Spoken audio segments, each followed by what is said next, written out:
मैं नहायत अफसोस और दुख के साथ ये कहना चाहता हूं कि आज अलसुबह पुलिस के जत्थों ने और एलीट फोर्स ने मेरी वालदा मरहूमा के घर पर, जो कि जिन्हें इंतकाल हुए तकरीबन 30 साल हो चुके हैं, न सिर्फ हमला किया बल्कि कुल्हाड़ियों से वो सारे दरवाजे और वो तारीखी चीजें सारी तोड़ फोड़ दी, जिससे ये जाहिर होता है कि इंतकाम की आग कितनी भड़क रही है इनके दिलों में। और वो जो मुज़ाकरात की बात करते हैं उसका भी ये जनाजा निकालने की बात कर रहे हैं। जब इस्लामाबाद में आप पारा ने, उनका इलाका नहीं था, मेरे घर पे हमला किया तो जो सामान वो उठा के ले गए थे, घड़ियां, कैश और जूते, उन्होंने कहा था, और टेलीफोन तीन, कि हम वापस कर देंगे, वो भी उन्होंने वापस नहीं की। मैं समझता हूं कि मेरी जिंदगी की सियासत में अयूब खान के वक्त, जब मैं अटक किला में था और जब मेरा कोर्ट मार्शल हुआ, मैं स्टूडेंट था, बच्चा था, हरीपुर जेल में, उस वक्त भी इस किस्म की फस्तायत, इस किस्म की दहशतगर्दी और इस किस्म की इंतकामी सियासत मौजूद नहीं थी। और हमेशा इंतकाम की सियासत खुद अपने आप को डुबोती है। ये डूबने जा रहे हैं।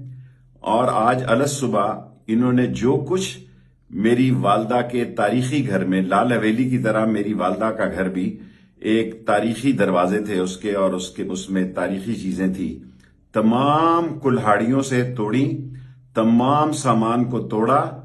और अगर मैं मतलूब हूं तो एफआईआर व्हाट्सएप पे लगाएं, एफआईआर व्हाट्सएप पे लगाएं, मैं खुद पेश हो जाऊंगा। और लोगों से तंग करने का आपको कोई फायदा नहीं होगा, क्योंकि आपके तंग होने के वक्त आ चुका है। हम इंतकाम नहीं लेंगे, क्योंकि माफ करना ही बहादुर लोगों का काम है।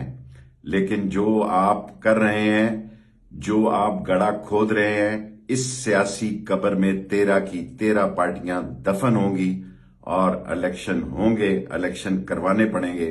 और दुनिया की कोई ताकत इलेक्शन होने से नहीं रोक सकती। वरना गली मोहल्ले में जो माहौल बन रहा है, गुर्बत जो तूफान की सूरत में घरों में से निकल रही है, वो सबको लपेट में ले लेगी। और अभी भी अकल से काम लें, वरना आपकी सियासी मौत पहले ही वाक़या हो चुकी है। ये ना हो कि आपके सियासी मुर्दे भी खराब हों।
کل حکومت کی سپورٹ کے ساتھ اور پلاننگ اور سازش کے ساتھ چند سو لوگ خیبر سے لے کے کراچی تک سپریم کورٹ کے گرد گھیراؤ کے لیے اکٹھے کیے گئے اور سپریم کورٹ کے سامنے دفعہ 144 کے 144 ٹکڑے کیے گئے، 245 کو زندہ دفن کر دیا گیا۔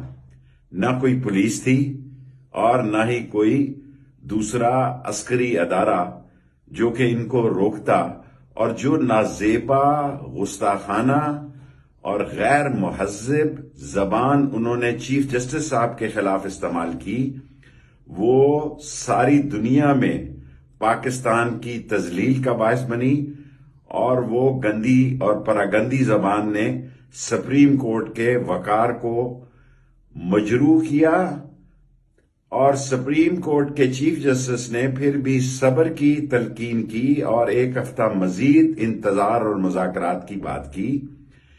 یہ لوگ عقل سے عاری ہیں۔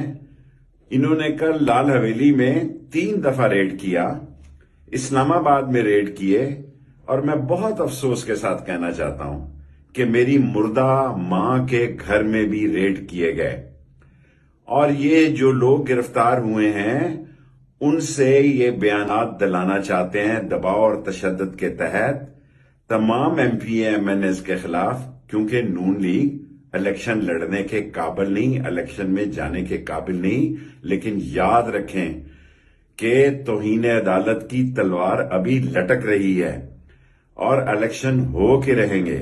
اس ملک کو زندہ رہنا ہے۔ کوئی شخص اس ملک میں اداروں کی امارات پر حملوں کی حمایت نہیں کر سکتا۔ ادارے ہمارے ہیں، ہمیں اداروں پر فخر ہے، اور کل کا اداروں کا اعلامیہ بڑا خوش آئند ہے، اور امید ہے کہ آج 3 بجے سلامتی کونسل کی میٹنگ میں، حالانکہ یہ وہ لوگ ہیں جنہوں نے ملک کو ڈبو دیا، لیکن اس میٹنگ سے بھی مجھے توقع ہے کہ وہاں انہیں عقل اور دانش کا مشورہ دیا جائے گا، جس سے یہ عاری ہیں ملک بیٹھ گیا ہے، دنیا میں ہم تنہا ہوتے جا رہے ہیں، غریب جو ہے تباہ و برباد ہوتا جا رہا ہے۔